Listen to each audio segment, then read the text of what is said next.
बिस्मिल्लाहिर्रहमानिर्रहीम। Dear students, अस्सलाम वालेकुम। माइक्रोसॉफ्ट वर्ड के लेक्चर नंबर 7 के साथ आपके खिदमत में हाजिर हूँ। प्रीवियस लेक्चर्स में हमने होम टैब के आलमोस्ट सारे ग्रुप्स, उनके कमांड्स और उनसे रिलेटेड जितने भी शॉर्टकट कीज़ हैं उनको हमने डिस्कस किए हैं। अगर आपने प्रीवियस वीडियोस अभी तक नहीं देखे तो चैनल को सब्सक्राइब करें और उसके बाद आप MS वर्ड के प्रीवियस लेक्चर्स को आप ज़रूर व्यू करें। आज इंसर्ट टैब यानी कि जो कि दूसरा टैब है, इंसर्ट टैब के अंदर हमने टेबल्स और इलस्ट्रेशन का ग्रुप डिस्कवर करना है। टेबल्स अक्सर हमें अपने डॉक्यूमेंट में टेबल्स इंसर्ट करने की ज़रूरत होती है, तो माइक्रोसॉफ्ट वर्ड के इंसर्ट टैब के एक ग्रुप टेबल्स ग्रुप के अंदर टेबल को इंसर्ट करने के ऑप्शंस मौजूद है। जो ही आप टेबल ग्रुप कमांड के ऊपर आप क्लिक करेंगे तो यहाँ पे आपको ऑप्शंस मिलेंगे। माइक्रोसॉफ्ट ऑफिस 2007 में आप इस ऑप्शन के थ्रू 10x8 का टेबल इंसर्ट कर सकते हैं। दूसरा ऑप्शन इंसर्ट टेबल का है। जो ही आप इंसर्ट टेबल के ऊपर क्लिक करेंगे तो इंसर्ट टेबल का डायलॉग बॉक्स अपीयर होगा, जिसमें आप number of columns, number of rows और ऑटो फिट बिहेवियर के ऑप्शंस को यूज़ करके जब ओके करेंगे तो टेबल उसी हिसाब से इंसर्ट हो जाएगा। अब जो ही टेबल इंसर्ट हो जाएगा तो उसी के लिए एक टेबल टूल्स अपीयर होता है, जिसके अंदर दो और टैब्स मौजूद है। एक है डिज़ाइन टैब और दूसरा है लेआउट टैब। डिज़ाइन टैब के अंदर फर्दर ग्रुप्स में टेबल स्टाइल ऑप्शंस हैं। उसके बाद टेबल के कुछ प्री डिफाइंड स्टाइल्स मौजूद हैं, इनको आप यूज़ कर सकते हैं। टेबल के शेडिंग से रिलेटेड अगर आपने सिलेक्ट किया है तो इसको मुख्तलिफ़ कलर्स के ज़रिए से शेड करने के ऑप्शंस यहाँ पे मौजूद है। फिर टेबल के बॉर्डर से रिलेटेड ऑप्शंस मौजूद है। उसके बाद ड्रा बॉर्डर के थ्रू आप पहले टेबल के बॉर्डर को सेट करेंगे, फिर उसकी विड्थ को आप सेट करेंगे। फिर पेन कलर आप अपने हिसाब से एडजस्ट कर सकते हैं। उसके बाद आप ज़रूरत के तहत ड्रा कर सकते हैं। और फिर इसी ड्रा टेबल के साथ एक ऑप्शन है इरेज़र, जिससे आप एक्स्ट्रा आपके पास जो लाइनें हैं जो आप मिटाना चाहते हैं, इनको ऊपर क्लिक करके इनको आप रिमूव भी कर सकते हैं। तो ये टेबल टूल्स का डिज़ाइन टैब के अंदर कमांड्स हो गए। इसी तरह इसी टेबल टूल्स के अंदर दूसरा है लेआउट।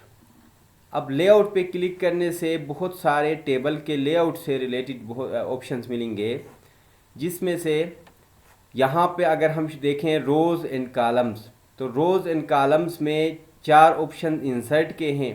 अगर फ़र्ज़ करें मुझे यहाँ पे इस टेबल में एक और कॉलम की ज़रूरत है, तो यहाँ पे मैं कॉलम के लिए लेफ़्ट या राइट का इस्तेमाल करूँगा। यानी कि करंट जो कर्सर है उसके राइट पे एक कॉलम चाहिए तो इंसर्ट राइट, लेफ़्ट पे चाहिए तो इंसर्ट लेफ़्ट।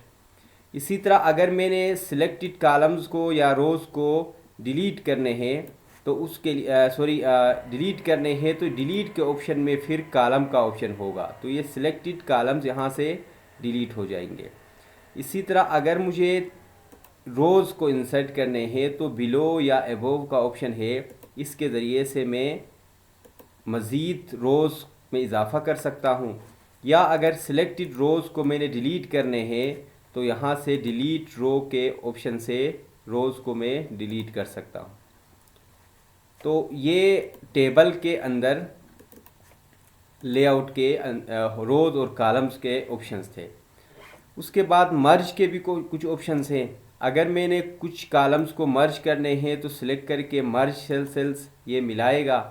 इसी तरह अगर दोबारा स्प्लिट करना है तो स्प्लिट सेल्स, तो वो कितने कॉलम्स और रोज़ में स्प्लिट करना है वो आपको स्पेसिफाई करना पड़ेगा। इसी तरह अगर पूरे टेबल को ही स्प्लिट करना है तो आपने टेबल को सिलेक्ट करने के बाद स्प्लिट टेबल के ऑप्शन पे क्लिक करेंगे तो टेबल भी स्प्लिट हो जाएगा। तो ये पहले एक ही टेबल था, अब ये 2 टेबल्स में स्प्लिट हो गया। उसके बाद लिखाई के हिसाब से ऑटो फिट के कुछ ऑप्शंस यहाँ पे मौजूद है। इसी तरह जो सेल्स हैं उनके हाइट और विड्थ को बढ़ाने के लिए या कम करने के लिए यहाँ पे ऑप्शंस मौजूद है। फिर डिस्ट्रीब्यूट रोज़ और कॉलम्स के भी ऑप्शंस हैं। साथ में अगर यहाँ पे देखें तो अलाइनमेंट के ऑप्शन है। फ़र्ज़ करें यहाँ पे मैंने कुछ टेक्स्ट टाइप किया। अब इस टेक्स्ट को इस सेल के हिसाब से मैंने अलाइन करना है, तो अलाइनमेंट के यहाँ पे 9 ऑप्शंस है।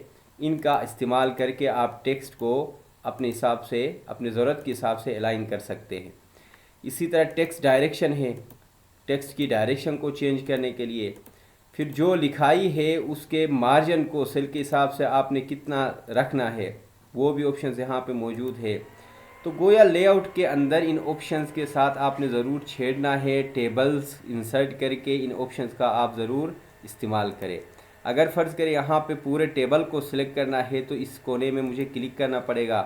फिर उसके बाद मैं इस टेबल को रीसाइज़ कर सकता हूँ या डिलीट या कॉपी या कट कर सकता हूँ।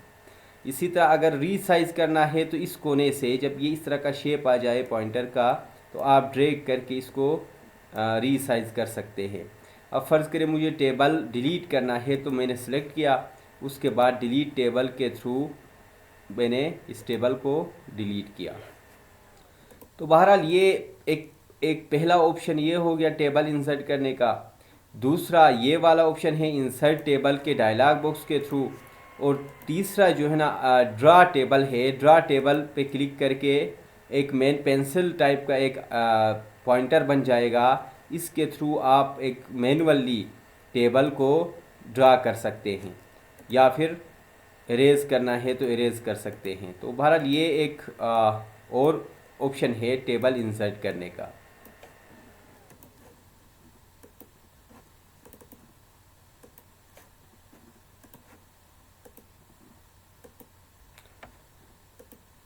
अच्छा, टेबल के ऊपर हमने बात की। अब नेक्स्ट में इलस्ट्रेशन है। ये भी बड़ा सिंपल है।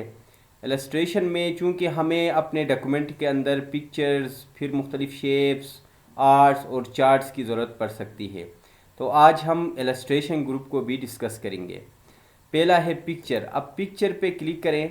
जो आपके ड्राइव में किसी फोल्डर के अंदर पिक्चर्स अवेलेबल है, तो उन पिक्चर को अगर आपने इंसर्ट करना है तो आप इसको सिलेक्ट करें।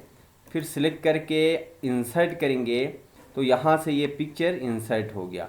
जो ही आप पिक्चर इंसर्ट करेंगे तो जिस तरह टेबल्स के लिए टेबल टूल्स आया था, पिक्चर्स के लिए पिक्चर टूल्स यहाँ पे अपीयर हो गया। इस पिक्चर टूल्स के फॉर्मेट टैब के अंदर एडजस्ट में बहुत सारे ऑप्शंस है। ब्राइटनेस बढ़ाना या कम करना, कंट्रास्ट के अंदर कलर्स को कंट्रास्ट करना, रीकलर के अंदर फर्दर ऑप्शंस हैं। इसी तरह यहाँ पे पिक्चर के कुछ स्टाइल्स, प्री डिफाइंड स्टाइल्स मौजूद है। आप अपनी पसंद का कोई भी स्टाइल रख सकते हैं। इसी तरह इसी पिक्चर को किसी शेप में अगर आपने इंसर्ट करना है तो आप पिक्चर को शेप में इंसर्ट कर सकते हैं। तो जो शेप आप सेलेक्ट करेंगे उसी में पिक्चर आ जाएगा। पिक्चर के बॉर्डर के ऑप्शंस, फिर बॉर्डर की थिकनेस के ऑप्शंस वेट के अंदर, फिर बॉर्डर को अगर डैशेस में रखना है तो यहाँ पे डैशेस के ऑप्शंस। अच्छा, पिक्चर के डिफरेंट इफ़ेक्ट्स हैं जिनमें यहाँ पे reflection, shadow, glow, soft edge, bevel, 3D, rotation, ये बहुत सारे ऑप्शंस, इनका आपने इस्तेमाल करना है। इसी तरह आगे बढ़ते हैं तो कुछ पोजीशन के ऑप्शंस भी है पेज के हिसाब से। टेक्स्ट रैपिंग के ऑप्शंस भी है।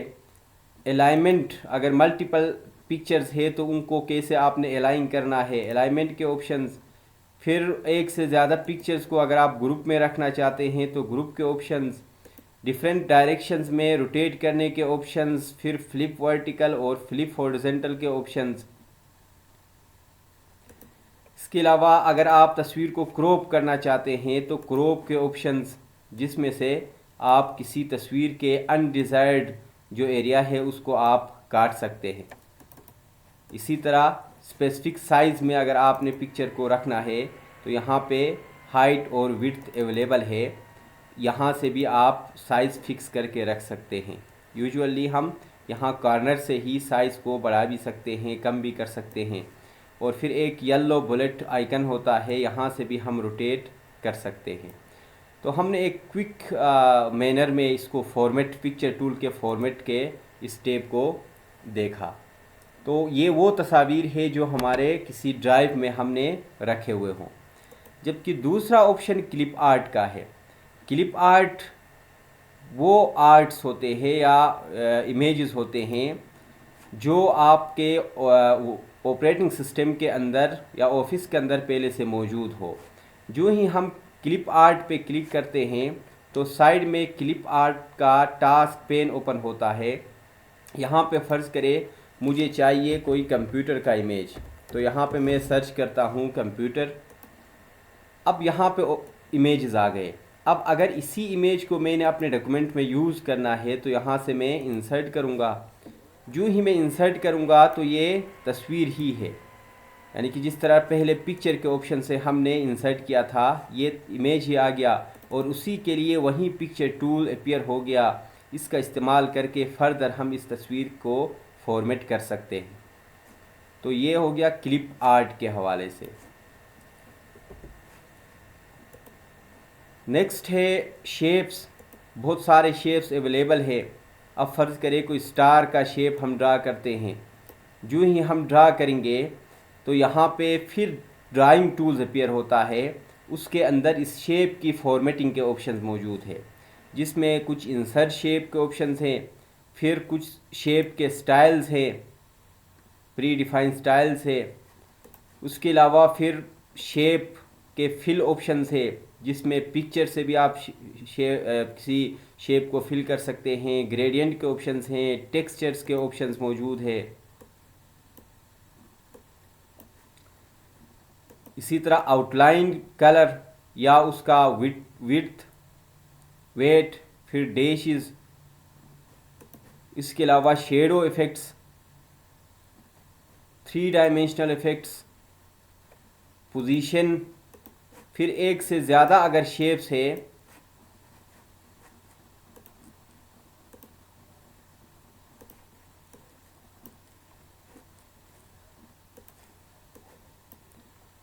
तो एक से ज़्यादा शेप्स है तो इनको पीछे ले जाने या ब्रिंग टू फ्रंट के ऑप्शंस। फिर इसी तरह अलाइनमेंट के ऑप्शंस हैं। अब याद रखें कि एक से ज़्यादा शेप्स को सिलेक्ट करना है तो कंट्रोल के साथ किसी और शेप पे आप क्लिक करें तो ये इसी हिसाब से सिलेक्ट हो जाएगा।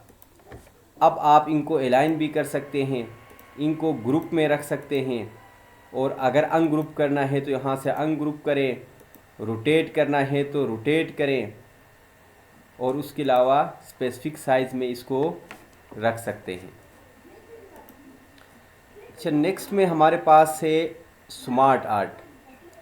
स्मार्ट आर्ट वो आर्ट्स होते हैं जो पहले से अवेलेबल है, तैयारशुदा आर्ट से। स्मार्ट आर्ट पे क्लिक करें तो choose a smart art graphics का एक डायलॉग बॉक्स आएगा। इसमें list, process, cycle, hierarchy, relationship, matrix, pyramid, बहुत सारे ऑप्शंस मौजूद है।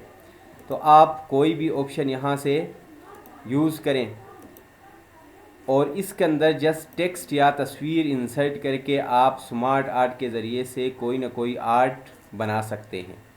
अब इसमें कलर्स के ऑप्शंस भी मौजूद हैं, लेआउट्स भी है और स्टाइल्स भी मौजूद है इस स्मार्ट आर्ट के टूल के अंदर। इसी तरह इसी डिज़ाइन के साथ फॉर्मेट के टूल का भी आप इस्तेमाल कर सकते हैं।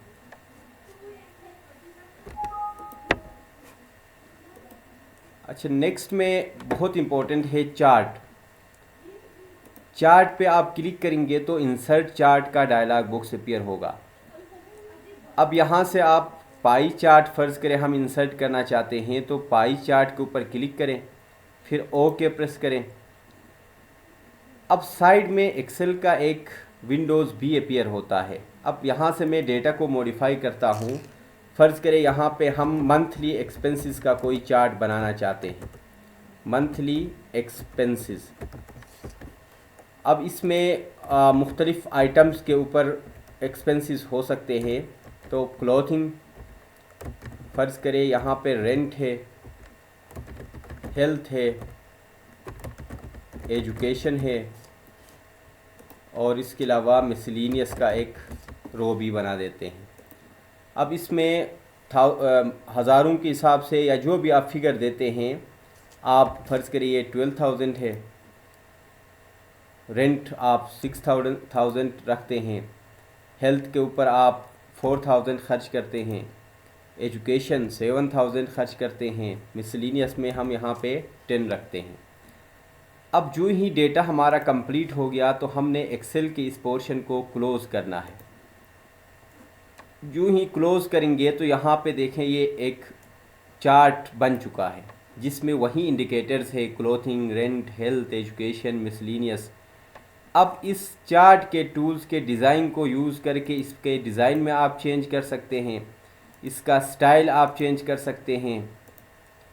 फिर लेआउट के अंदर इस चार्ट के टाइटल को, लेजेंड को या डेटा लेबल को आप मॉडिफाई कर सकते हैं।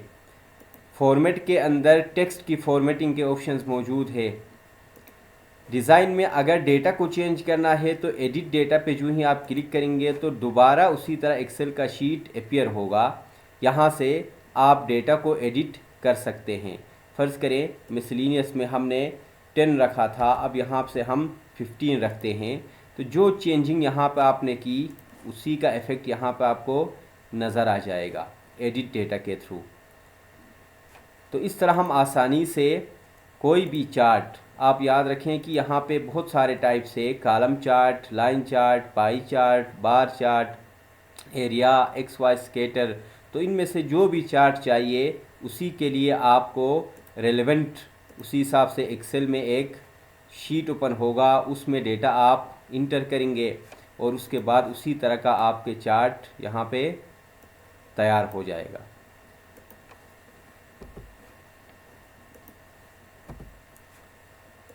तो आज हमने इंसर्ट टैब के अंदर बहुत इम्पोर्टेंट ऑप्शंस देखे हैं, बड़े क्विक मैनर में हमने देखे हैं। आपको रिपीट करके इसके ऊपर प्रैक्टिस की ज़रूरत होगी।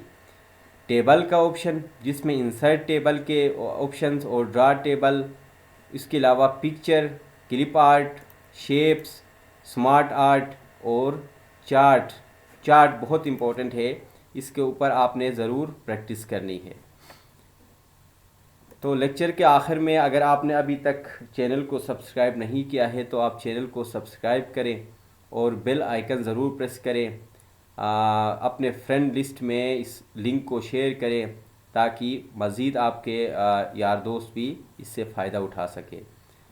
तो नेक्स्ट लेक्चर में हम इसी के आगे लिंक्स के अंदर और हेडर फुटर को हम डिस्कस करेंगे। तो तब तक के लिए थैंक यू जी।